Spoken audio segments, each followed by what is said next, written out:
Seja bem-vindo a mais um episódio do podcast Mulheres e Mundos, podcast onde eu vou entrevistar uma série de mulheres falando sobre machismo e dificuldades sociais.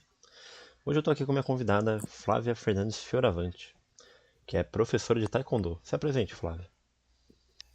Oi, eu sou a Flávia, eu tenho 41 anos, eu sou formada em ciências biológicas, trabalhei um tempo na área. Hoje eu atuo como professora de Taekwondo, já há quase 5 anos. Sou presidente do grupo escoteiro Arujá, atuo também dentro do grupo como chefe da tropa sênior, mestre do clã pioneiro e coordenadora do ramo pioneiro no distrito. Vamos começar com uma pergunta mais disparadora. Flávia, você se considera machista? Eu acho muito complicado a gente se definir como sim ou não, porque eu acredito que depende muito do significado da palavra machista atualmente, tá? Então, machista, lembrando que eu tenho 41 anos, machista na minha época era visto de uma outra forma. Então, daquela forma, sim, me considero machista, porque eu acredito que os homens têm uma função na sociedade e dentro da família, e as mulheres têm outras funções. Isso não significa que um não pode exercer a função do outro, sabe? Mas eu penso assim, por exemplo, na minha casa, na minha família, como eu gosto de trabalhar. Então, o meu trabalho eu coloco como secundário, tá? Não é uma prioridade na minha vida, mas a gente também entende que famílias têm muitas, como eu posso dizer, programações diferentes, entendeu? Então, eu sou casada, eu tenho 2 filhos, meu marido trabalha e eu também. Então, eu posso dizer que eu posso me dar o luxo de colocar o meu trabalho como secundário. Então, meu marido, ele trabalha, ele sustenta a casa. O meu trabalho, eu ajudo com algumas responsabilidades da casa, mas são poucas. Eu trabalho 3 vezes por semana. Eu não trabalho todos os dias. Então, a minha função na família e na casa é cuidar da casa e da educação das crianças. Então, isso é considerado machista? Eu colocar o meu marido como provedor e eu como os cuidados da casa e educação das crianças? Muitos diriam que sim, que é machismo. Então, se isso for machismo, eu sou machista. Interessante. Com isso você também já respondeu a minha próxima pergunta, que era o que é machismo para você? Você Então, eu acho que é isso, porque hoje em dia eu acho que as pessoas colocam muito a questão do machismo na questão das agressões. Então, agressão verbal, agressão sexual, ou a diminuição, a submissão da mulher. E eu não acho que isso é machismo, eu acho que isso é violência. É diferente. faz sentido. Depois dessa pergunta disparadora, vamos. Eu vou me aprofundar um pouco mais na sua vida profissional. Você atualmente é professora de Taekwondo. Você é professora há quantos anos? Eu sou professora, já tem há bastante tempo, tá? Mas que eu assumi a turma mesmo, que eu passei a dar aula sozinha, sem o meu mestre junto, eu vou colocar aí há uns 4, 5 anos. Durante a sua atuação como professora de Taekwondo, durante o tempo que você treina Taekwondo, quais são os impactos positivos que você consegue ver na sua vida, no dia a dia, praticando Taekwondo? O que que mudou na sua vida depois que você começou a praticar o Taekwondo?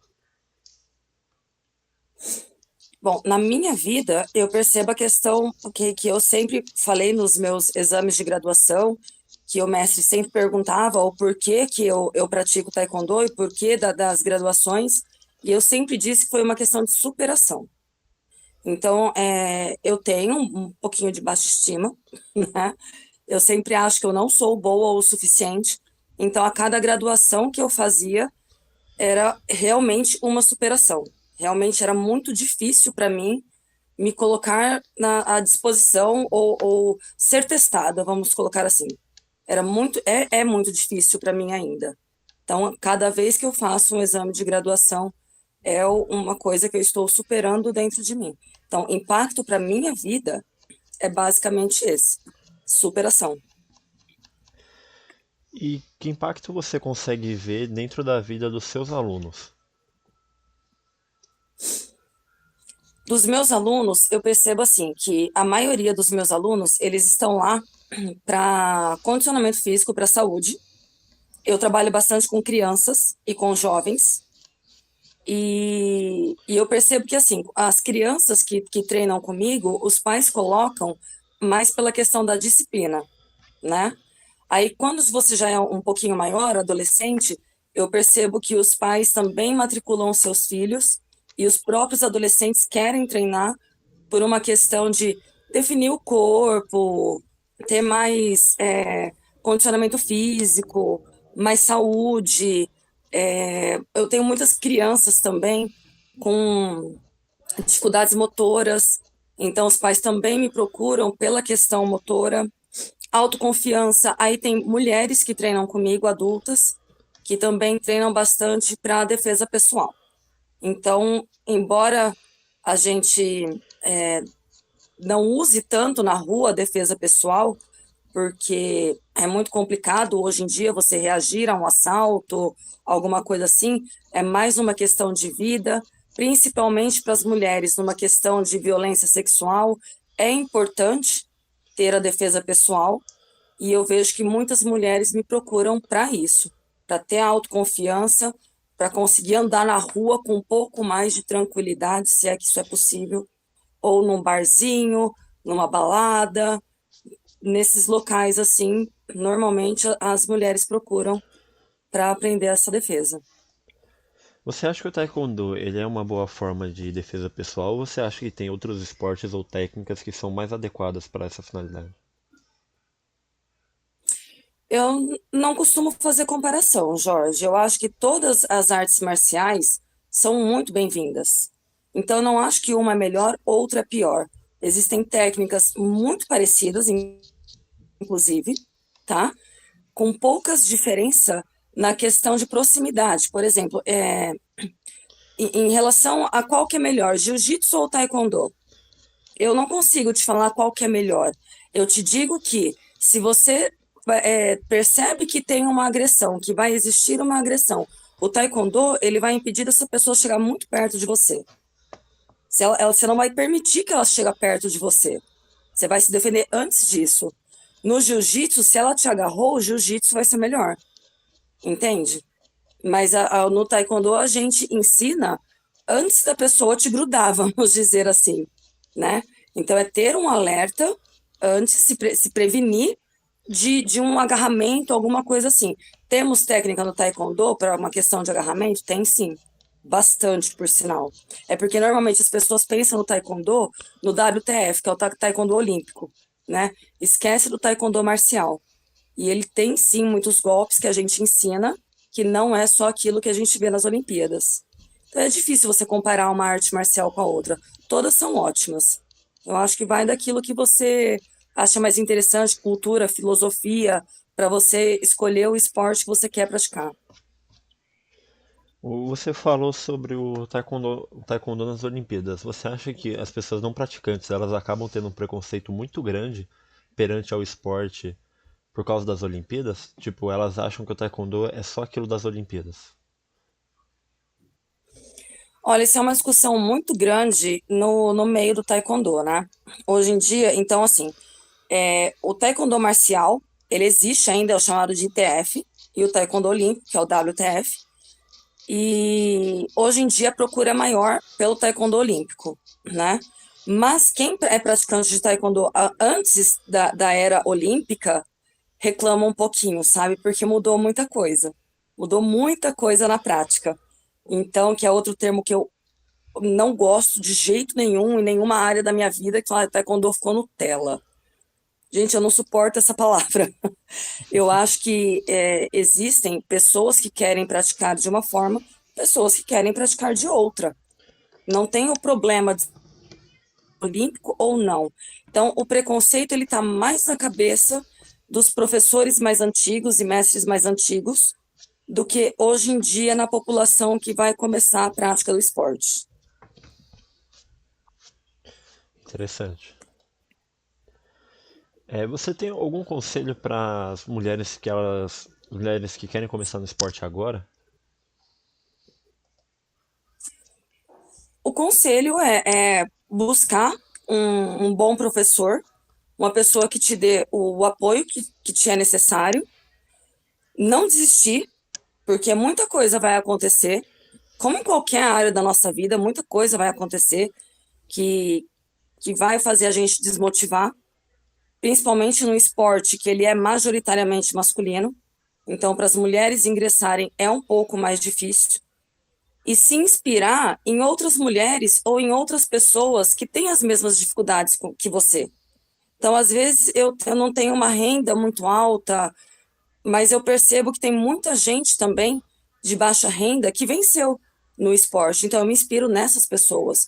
Ou mulheres que também sofreram muito preconceito ou assédio dentro dessa área e venceram. Eu vou buscar essas mulheres para ser minha inspiração. É dessa forma que eu trabalho e que eu estou conseguindo vencer os meus obstáculos. Você acha que mulheres que são. Como é que é o julgamento do público masculino perante as mulheres praticantes desse esporte? Você acha que dentro de um campeonato, por exemplo, não sei se tem campeonatos mistos, você acha que uma esportista feminina ela é mais desvalorizada do que um esportista masculino? Não, não acho. Por exemplo, eu vejo muito preconceito em relação a alunos, academia, outros professores, nesse sentido. Então, por exemplo, você faz divulgação do seu treino. E aí, um outro professor com mesma graduação, mas sendo homem, ele tem muito mais alunos do que uma professora mulher. Para a professora mulher, eu acho que como em tudo na nossa vida, ela tem que batalhar muito mais. Ela tem que fazer o nome dela. Então, e para fazer o nome dela, ela vai levar um pouco mais de tempo. Às vezes o cara, ele só é fortão e tem uma faixa preta amarrada na cintura, tá ok. A mulher, ela tem que provar o valor dela. Eu acho, mas isso eu acredito que em muitas profissões, não só profissões masculinizadas. A mulher, ela sempre vai ter que batalhar um pouco mais, né, para isso. E eu percebo em relação a isso, em relação aos pais e os alunos que me procuram, normalmente adolescente, criança ou mulher. Dificilmente um homem adulto vai me procurar para treinar comigo. Nos campeonatos, não existe campeonato misto, né? Então é o masculino e o feminino. Então, não tem esse tipo de problema, né? Desse preconceito dentro dos campeonatos. Em relação às entidades, né? Federações, mestres, também não vejo. Eu vejo um apoio muito grande para as mulheres. Então, partindo do alto para baixo, na hierarquia do taekwondo, lá no alto não existe preconceito. Existem muitas mulheres mestres muito respeitadas dentro das federações, extremamente respeitadas e fazendo um ótimo trabalho. E tanto os presidentes das federações, confederações, dão o maior apoio para a mulher. O preconceito mesmo vem de aluno, pai de aluno, ou algum outro professor ali que está na mesma graduação que você, um ou outro que se julga melhor por ser homem. Interessante essa observação de que o preconceito ele vem mais ele vem mais de baixo do que de cima dentro do esporte. É uma coisa meio No inesperada, taekwondo sabe? eu posso te garantir que é isso. Interessante. É, como professora de esporte, sendo uma professora feminina, você acha que os seus alunos eles te tratam diferente do que eles tratariam um professor masculino?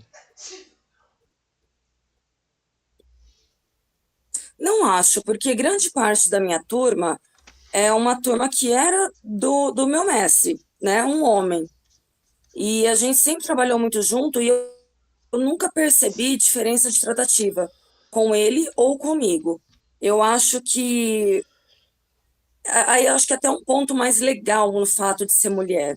Eu acho que os alunos são mais respeitosos por ser mulher.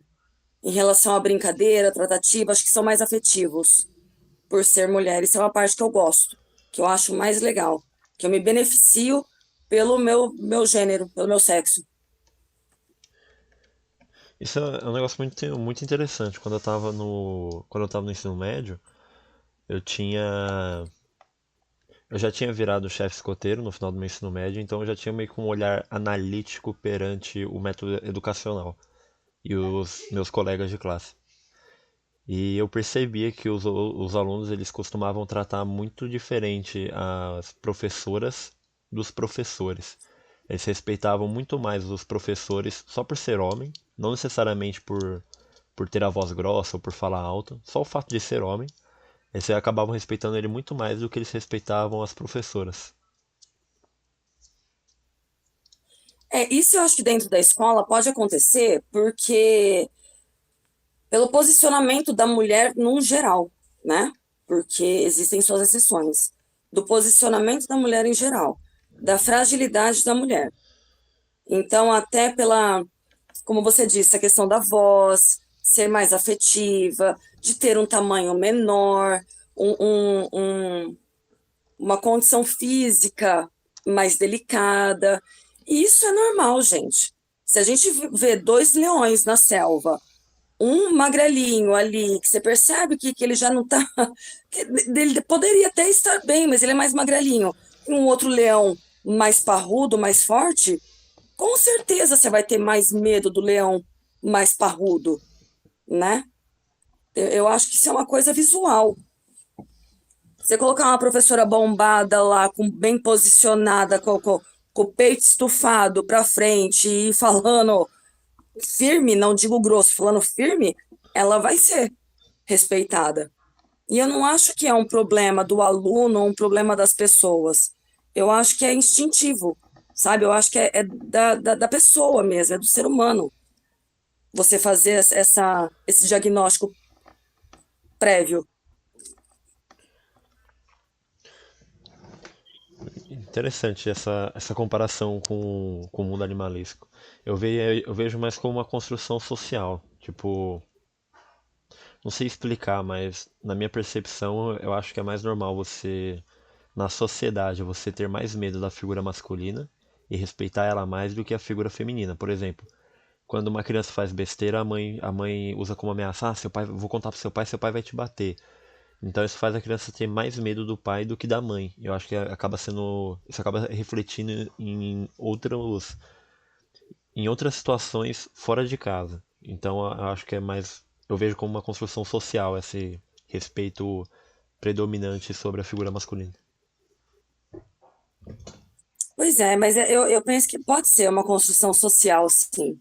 É mais que eu falo quando você não conhece muito a pessoa e você não tem uma vivência, né, com a pessoa. Porque, por exemplo, aqui em casa, não desmerecendo meu marido, óbvio, mas eu acho que as crianças têm mais medo de mim do que dele.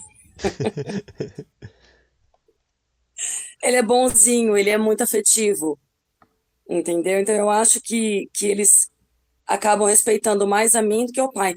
Embora eu também acho que essa questão do, quando seu pai chegar, porque normalmente, olha a questão da construção da família, como eu disse, que eu prefiro essa construção. Para mim, eu gosto dessa construção. O pai não fica em casa. Quem fica é a mãe. Aí a mãe fala, fala, fala o dia inteiro na cabeça da criança. O pai, ele tá fora. Então, quando ele chama a atenção do filho, o filho não tá nem acostumado a ter um pai chamando a atenção, porque o pai não está presente o dia todo. Então a mãe fica aquela mãe chata, maluca, e o pai, quando fala, ele respeita mais, porque ele não fica o tempo todo com a criança chamando atenção, sabe? Eu acho que acaba ele sendo um pouco mais de medo do pai do que da mãe, e a mãe utiliza desse meio para ser respeitada, que está errado. Mãe tem que se posicionar. O... Isso faz um pouco de ligação com o negócio que eu estava refletindo hoje, que não é necessariamente num contexto machista, mas no contexto da presença. No... Fui atividade uma... Caraca, fui aplicar uma atividade e em determinado ponto da atividade, uma outra figura que não estava acostumada a aplicar atividade para aquele público de escoteiro, veio e fez uma observação que era praticamente a mesma que eu estava fazendo. E eu percebi que eles respeitaram muito mais aquela figura por ser meio que, tipo, justamente por isso. Por não ser uma pessoa que eles estão acostumados a chamar a atenção deles. Eu percebi que eles respeitaram Isso muito é mais fato. a bronca dela do que a minha bronca. Mas isso é fato, Jorge. Isso sempre vai acontecer. Você já ouviu falar, tipo, em relação a crianças, que mãe é manha, que a criança perto da mãe ela faz manha, longe da mãe ela não faz tanto? Porque se ela tá longe da mãe, é porque ela tá com uma pessoa que ela talvez não tenha mais tanta vivência. Não pode ser vó e vô, tá? Porque vó e vô, tios, que às vezes tem muito contato com a criança, ela também tem a liberdade de fazer a manha. Mas uma pessoa que ela não tem tanta liberdade, ela vai se posicionar de uma outra forma, porque ela não sabe quem é aquela pessoa. Como aquela pessoa vai reagir? Quem é você? Então, com certeza, você vai respeitar muito mais uma pessoa que não está ali na tua convivência do que aquela pessoa que você já adquiriu certa liberdade, né, com ele. Isso é normal. Eu vou levar tudo para biologia, tá, Jorge? Eu sou bióloga de espírito, de raiz, então eu levo tudo para a parte biológica. Eu dificilmente vou identificar uma situação como uma questão estrutural, sabe? Eu tenho essa dificuldade, eu levo tudo para biologia. Isso é muito legal, porque como o intuito do projeto é eu conhecer e eu permitir que outras pessoas conheçam vários pontos de vista. Então, por exemplo, você é bióloga, você vai levar para um lado mais da biologia. Em algum momento eu quero entrevistar uma socióloga para levar para um lado mais social, entrevistar uma pessoa formada em história para levar para um contexto mais histórico. Então, ver vários Perfeito. pontos de vistas de várias classes diferentes, vários estudos diferentes. Ótimo. Dentro do Taekwondo, quais dificuldades você enfrentou por ser mulher desde lá do começo, quando você começou a treinar, até hoje que você é professor?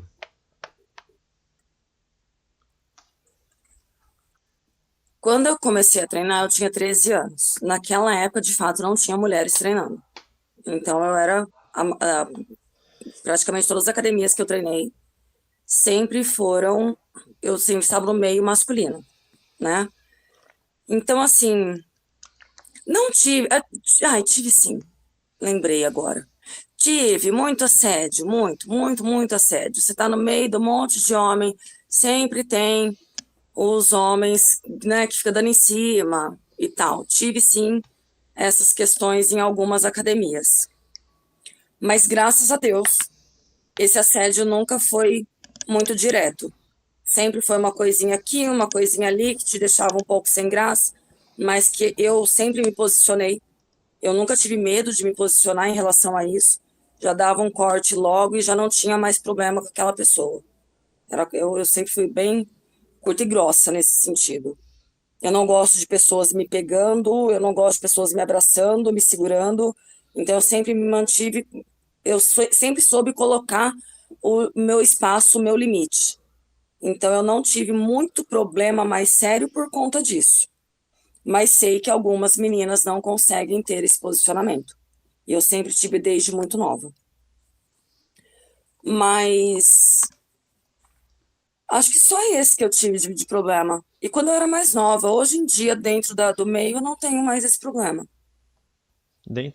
Agora eu vou mudar de tema, vou mais pro movimento escoteiro.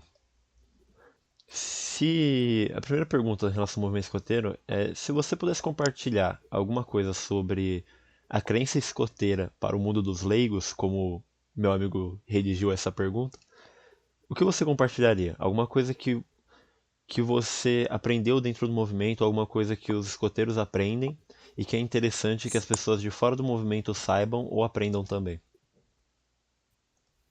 Essa pergunta é bem difícil. É, não sei se eu compreendi ela direito, mas vamos lá. Como a gente está falando sobre machismo e essas coisas, eu vou te dizer que eu acho que sobre esse machismo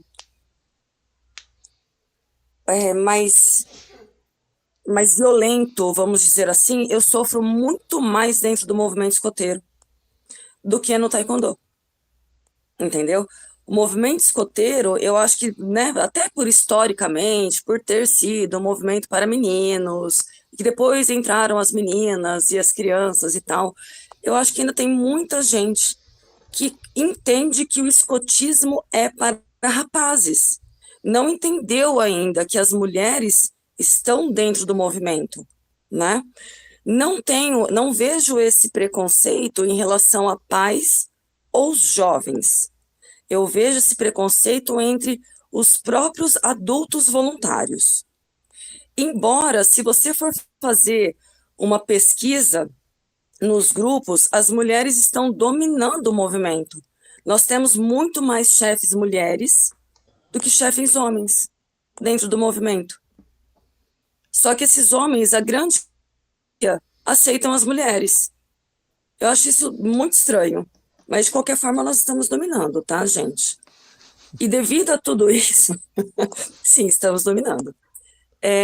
Devido a isso, todo esse preconceito que eu senti, sim, dentro do movimento escoteiro, coisas que eu aprendi para minha vida, né, lá dentro, que é a gestão de conflito, né? Então, saber lidar com os conflitos não é brigando, gritando, me impondo que eu vou conseguir o meu espaço. Eu descobri isso, né? Por bastante tempo eu tentei gritar mais alto para me impor e eu vi que isso só piora a situação. Então, mulheres, não gritem, porque aí vocês são taxadas de louca, tá? Então, você vai conseguir se impor, pelo menos no meu caso, com conhecimento, com estudo. E aí, falando com firmeza e com convicção, né? E muitas vezes com fundamentação teórica. Ah, mas não é assim. É sim, porque tá em tal manual assim, assim, assado. E aí a pessoa vê e fala assim, nossa, ela estudou, ela sabe o que ela tá falando. E aí eu passei a ser um pouco mais respeitada, sabe? Então eu acho que o estudo em outras áreas também vai te dar esse posicionamento, né? Então, além de aprender a lidar com esses conflitos, essa questão da liderança e o posicionamento não agressivo. O posicionamento não agressivo eu acho que me ajudou bastante.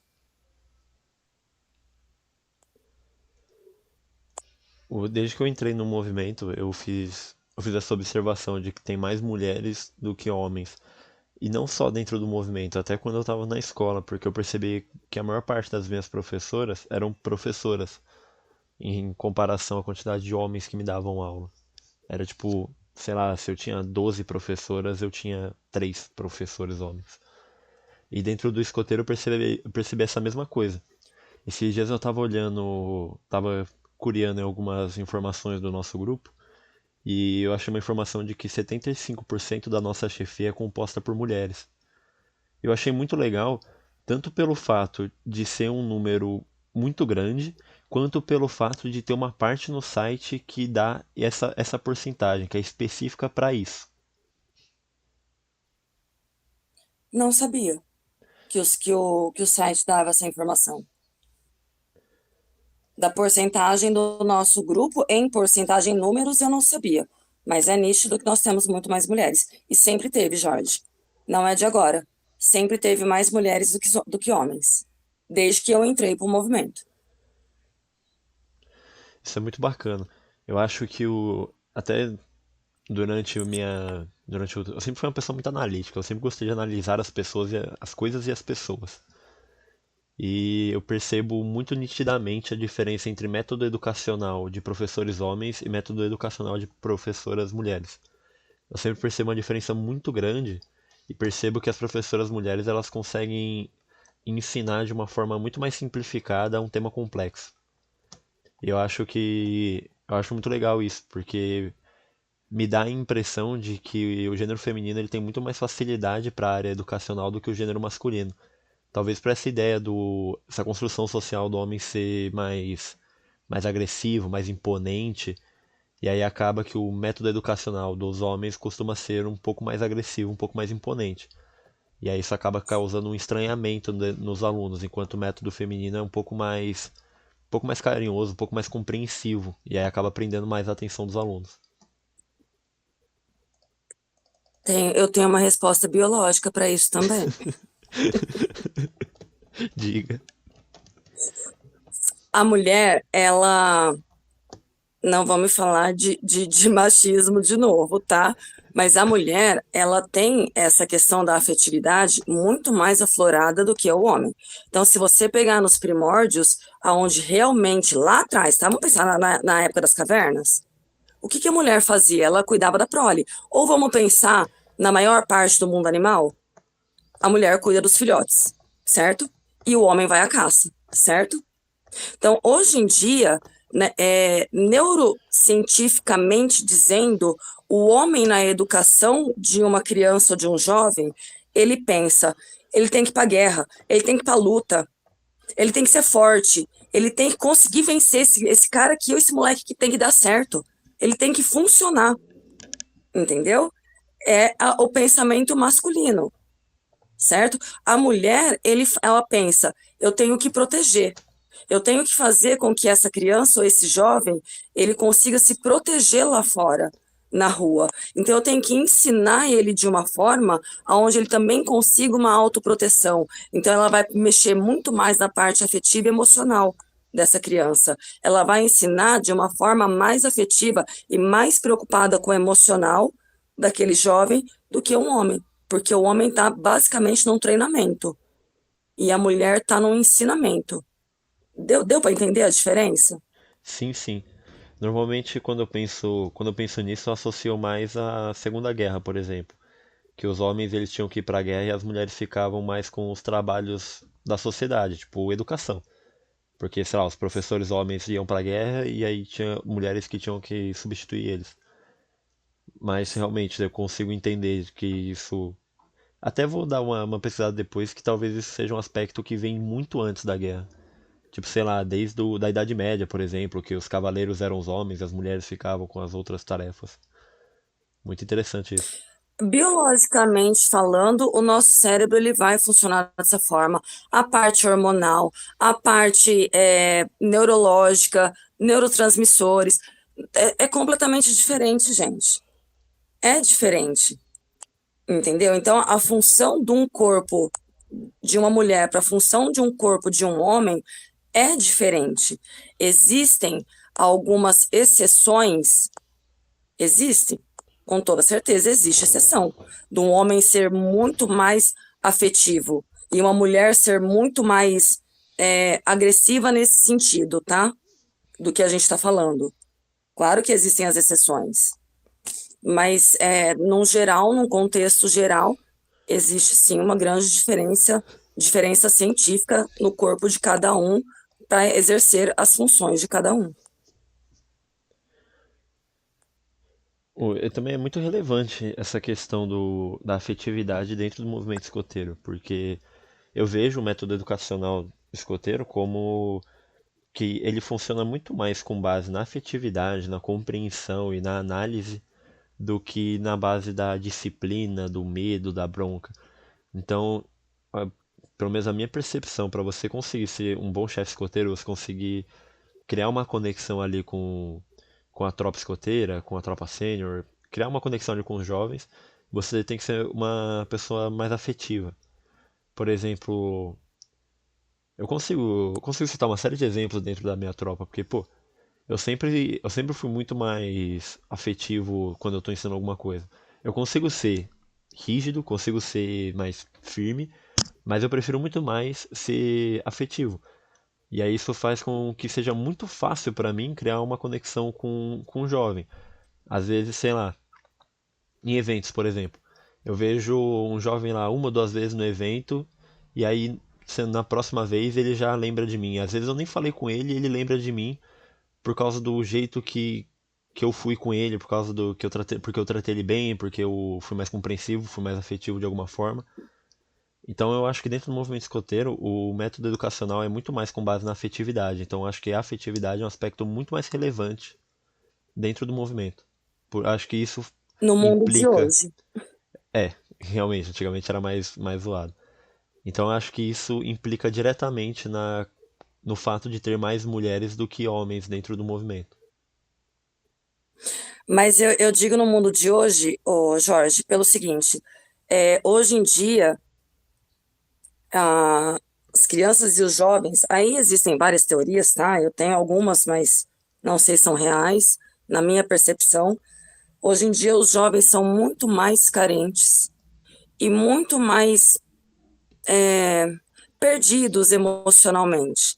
A gente nunca teve uma taxa de suicídio tão alta no mundo, entendeu? Então, hoje em dia, você consegue ter essa adesão e tem a necessidade das relações afetivas, entendeu? Antigamente, que aí você vai entrar de novo nas palavras que eu não gosto, que é o Nutella e o raiz. Antigamente, o escotismo era raiz. O escotismo era aplicado de acordo que aquela sociedade tinha de necessidade. Hoje em dia, qual que é a intenção do movimento escoteiro? Criar jovens aptos e autônomos e líderes da sociedade, certo? É Certo. isso que a gente faz lá dentro. Educar jovens para a vida. Agora, se eu aplicar o escotismo, na minha percepção, tá? Se eu aplicar o escotismo que era aplicado em 1910 para esses jovens de hoje, eu não estou criando jovens aptos para a vida, nos padrões de hoje. Então, eu acredito que hoje em dia o escotismo ele teve algumas alterações.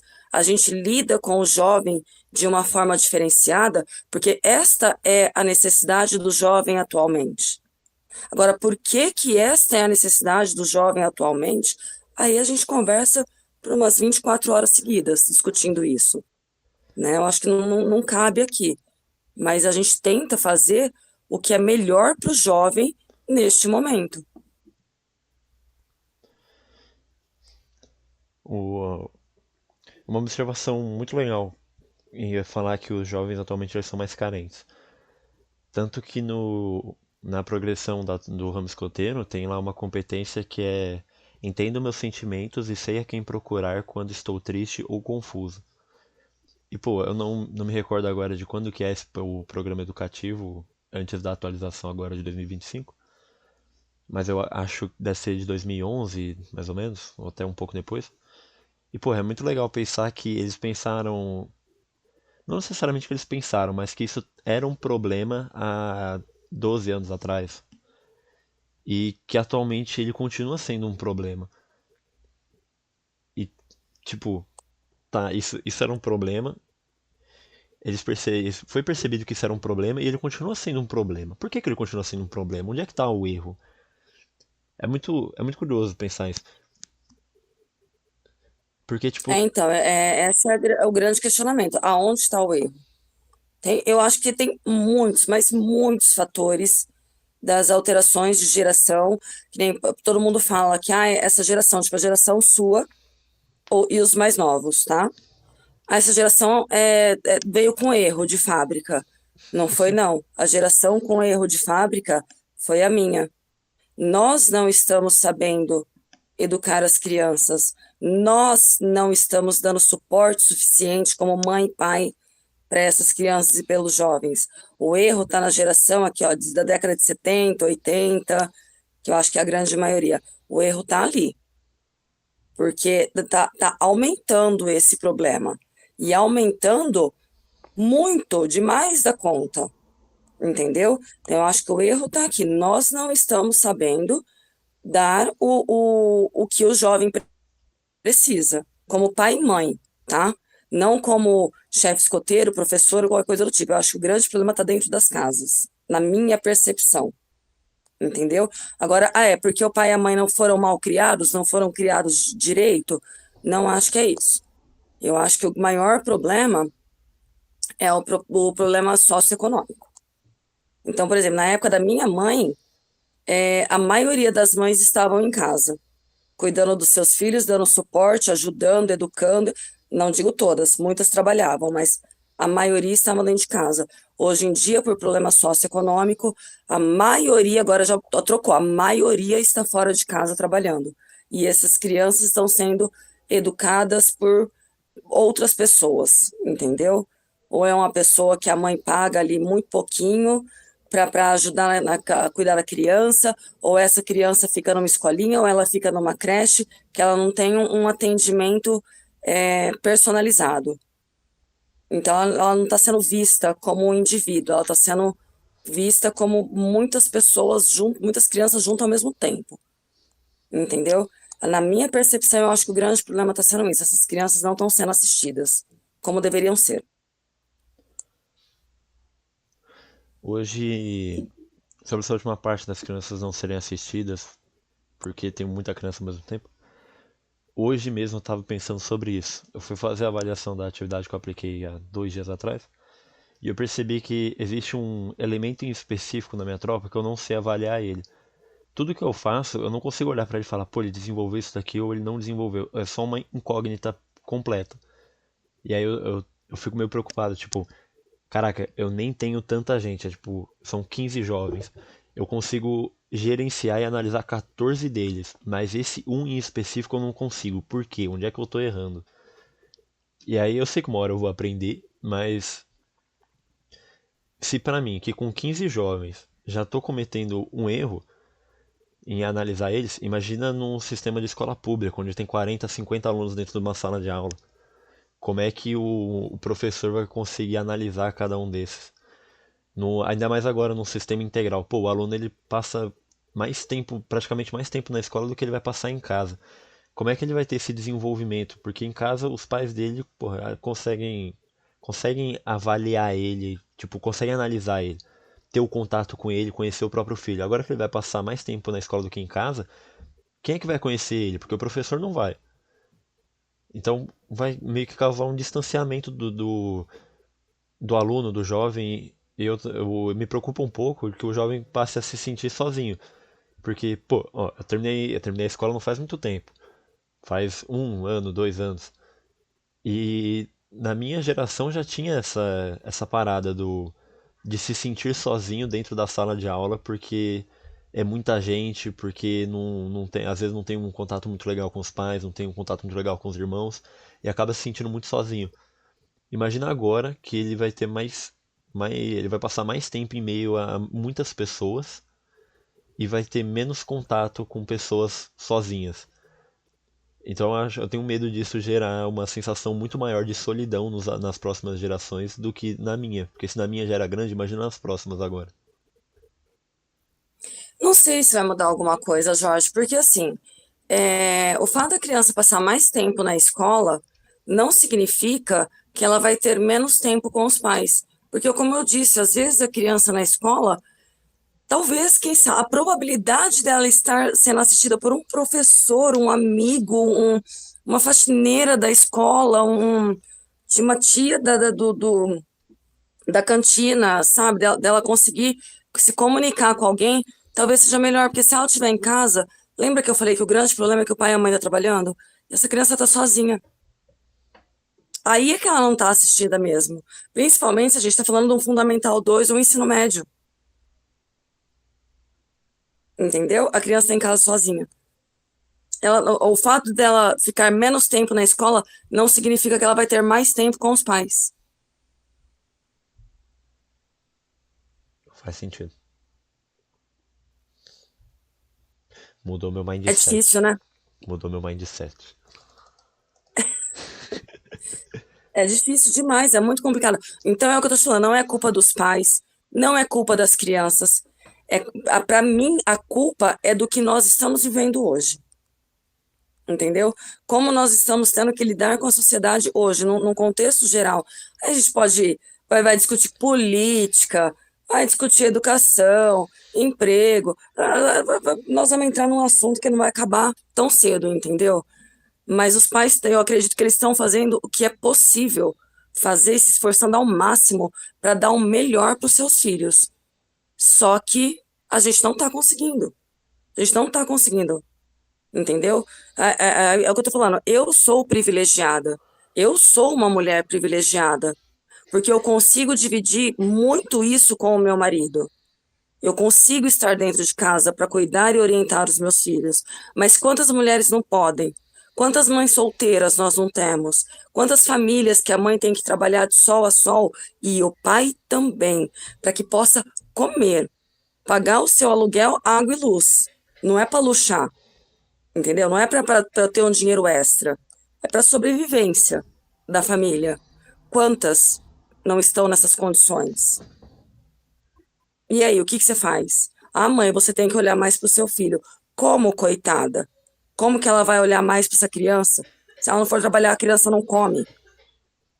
Puxando esse gancho, o que o escoteiro ele pode transformar e ensinar para as pessoas? Agora ficou tão difícil essa resposta.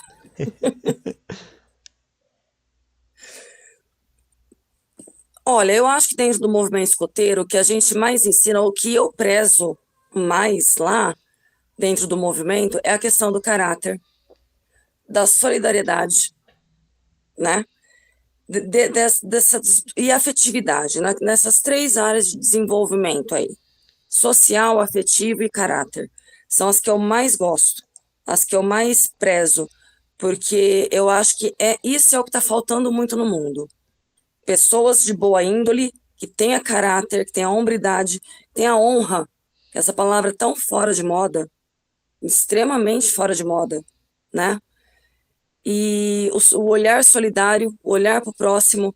Solidariedade não é fazer arrecadação de comida para dar para pobre, ou arrecadação de roupa, cobertor. Não é só isso, gente. Ser solidário é ter um olhar solidário para quem está do seu lado. E às vezes tem um jovem do teu lado precisando de ajuda e você não tem esse olhar para ele. Às vezes tem um familiar seu precisando de ajuda, de apoio emocional, um abraço mesmo, e você não está dando. Você está ajudando as pessoas carentes que você nunca viu na sua vida, mas você não está olhando para o teu próximo. O próximo é aquele que está do lado mesmo, sabe? Então eu gosto muito de ensinar isso dentro do movimento escoteiro, porque eu acho que se eu consigo olhar para 10 pessoas que estão do meu lado e ensinar isso para elas, essas 10 pessoas, cada uma vai olhar para mais 10.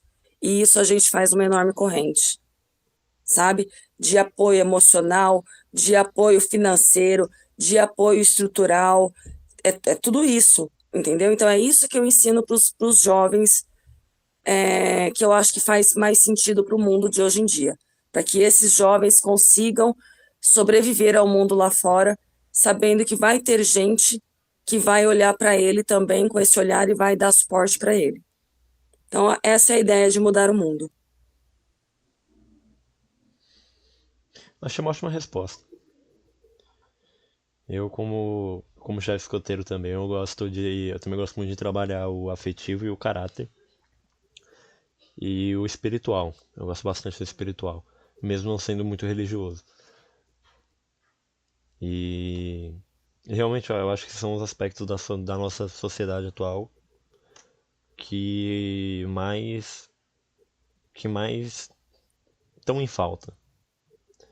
Eu tô num momento da vida assim que eu tô um pouco privilegiado, porque eu tenho contato com as gerações mais jovens, que eu consigo ter um bom contato com as gerações mais jovens e consigo ter um bom contato com as gerações mais velhas.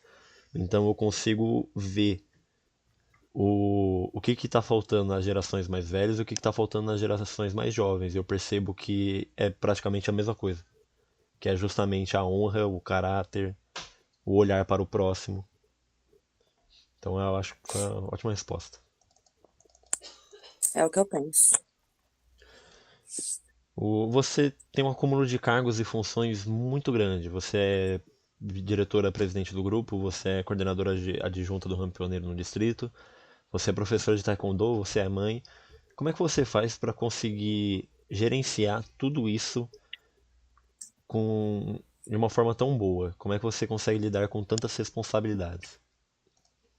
De uma forma boa, é você que está dizendo. É só uma correção, coordenadora do ramo, não adjunta. É verdade, eu falei errado. É, Jorge, antigamente o pessoal falava assim, até no Dia da Mulher, no Dia das Mães, postavam fotos da Mulher Maravilha. Eu nunca quis ser Mulher Maravilha. Ela vive toda ralada, toda estrupiada e suja. Então eu não tenho pretensão nenhuma de ser Mulher Maravilha, não quero. Não me coloquem esse título de jeito nenhum, porque eu não sou guerreira, tá?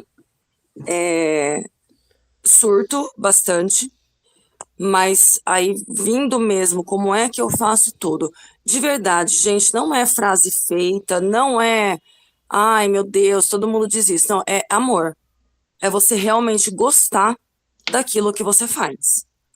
Então, de fato, eu gosto muito. Quantas vezes eu não pensei em desistir?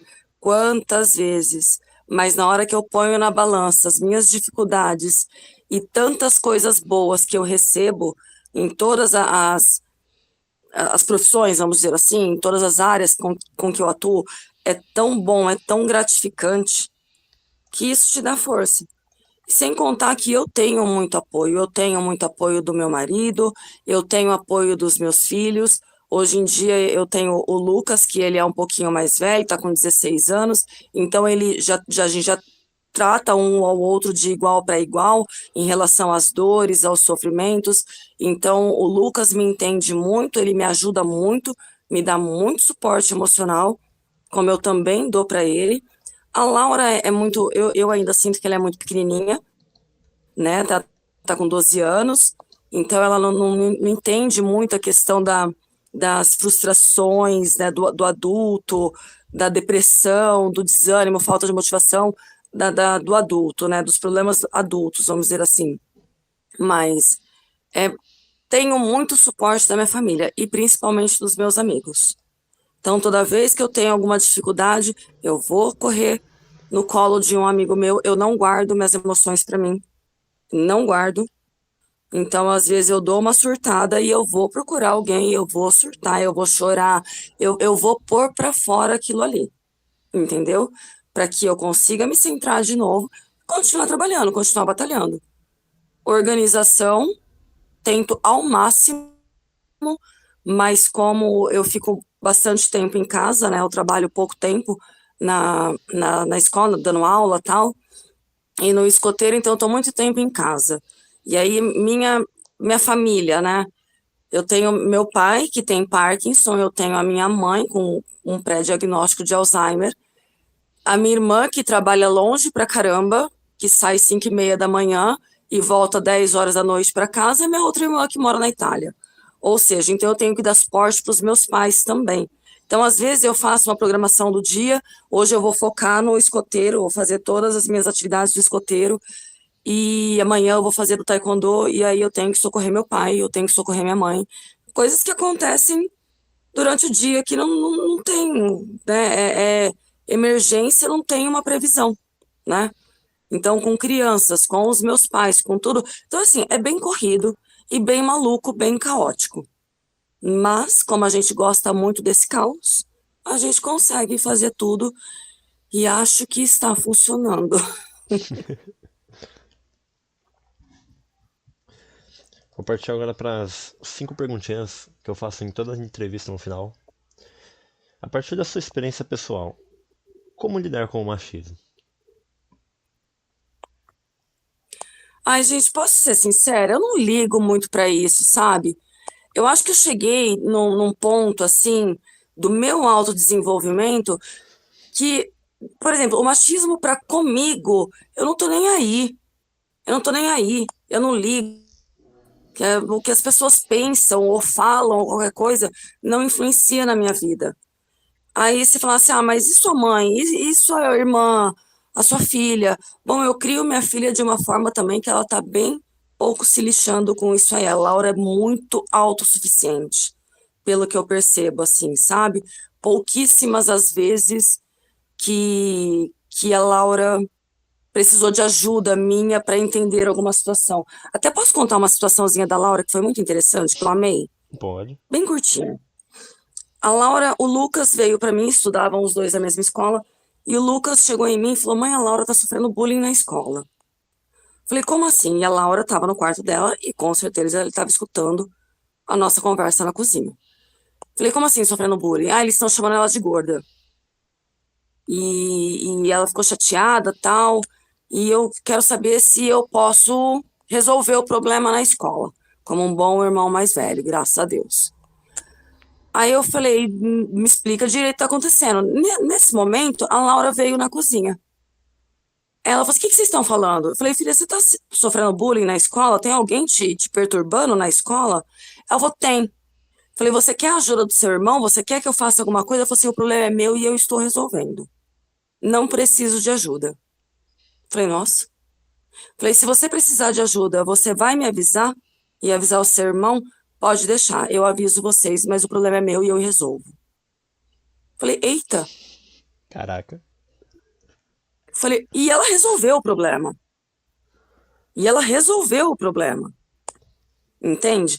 A Laura, ela é muito do tipo, não tô nem aí, você quer falar, fala, eu não ligo pro que você diz, sabe? É claro que se eu perceber que minha mãe tá sofrendo alguma coisa, eu vou virar um monstro, não sei te dizer como eu reagiria, ou no caso das minhas irmãs. Mas com a minha filha, por incrível que pareça, ela não precisa de mim para isso. Então eu não sei como te responder essa pergunta, eu não ligo. O que você acredita ser essencial para o combate ao machismo?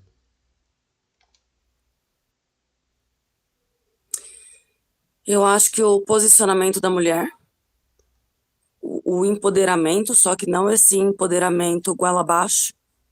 Eu acho que o empoderamento na questão de estudo, na questão de educação, saber lutar pelos seus direitos da forma correta. Porque eu acredito que quanto mais a mulher ela briga de formas baixas, que normalmente, que às vezes, normalmente não, às vezes a gente vê na internet, na televisão, eu acho que isso acaba rebaixando a mulher. É como eu te falei, se grita demais, você é tirada de louca. Eu não quero ser tirada de louca. Então, eu acho que a educação, o posicionamento, a firmeza na fala e cada vez mais alcançando espaços da onde ela quer estar. E não porque eu sou mulher e eu tenho que ser caminhoneira, por exemplo, porque eu posso e eu vou. Não, eu quero. Em primeiro lugar, eu quero ser caminhoneira. Não, eu não quero. Mas parece que virou quase que uma obrigatoriedade da mulher ocupar espaços masculinos para ela se poder se posicionar. E eu acho que isso prejudica um pouco o movimento, sabe? Aquele feminismo radical, sabe? Eu acho que prejudica o movimento. Eu acho que a mulher tem o direito de estar onde ela quer. E às vezes ela está sendo obrigada a ocupar cargos que ela não quer só para falar eu posso. E aí ela acaba se sentindo mais pressionada. Deu para entender? Deu. Deixa um recado para o público. Pode falar o que você quiser. Inteligência emocional, eu acho que é a base de tudo. E autoconhecimento. Então, o recado que eu tenho para dar para alguém é autoconhecimento. Gente, isso é importantíssimo. Você vai conseguir alcançar o seu espaço se você se conhecer, saber quem é você, aonde você quer chegar e os seus motivos. Entendeu? O que os outros falam para você não te interessa. Saiba quem é você, aonde você quer chegar e os teus motivos, não motivos impostos. Entende? Que eu acho que falas também sobre a pergunta anterior, sabe? Então, às vezes eu percebo mulheres que elas querem ser donas de casa. Elas querem ser donas de casa e cuidar do filho, mas o movimento não permite. Não, não é este o seu lugar. Você tem que ser CEO de uma empresa, mas eu não quero. Ah, tem que ter mais mulheres na política, mas a maioria das mulheres não quer. Entende aonde eu quero chegar? Então, assim, saiba quem é você e saiba onde você quer chegar e não aonde querem te colocar. Eu acho que essa foi a grande sacada que eu tive na minha vida e que me deixou mais calma e que eu comecei a alcançar os meus objetivos e me posicionar do jeito que eu quero. Se define uma palavra. Acho que para eu me definir numa palavra que eu sou geminiana, tá? Então, mês que vem talvez eu me defina de uma outra forma. Então, o tempo todo eu vou me definindo de formas diferentes. Mas acho que atualmente eu colocaria como perseverante. Eu acho que é isso. Sua comida favorita? Comida japonesa, peixe cru, ou também pode ser carne crua, tudo cru, gente. Eu sou uma onça, adoro carne crua. Então foi isso. Com isso eu finalizo todas as perguntinhas que eu tinha. Muito obrigado por assistir até aqui e espero você no próximo episódio do podcast Mulheres e Mundos.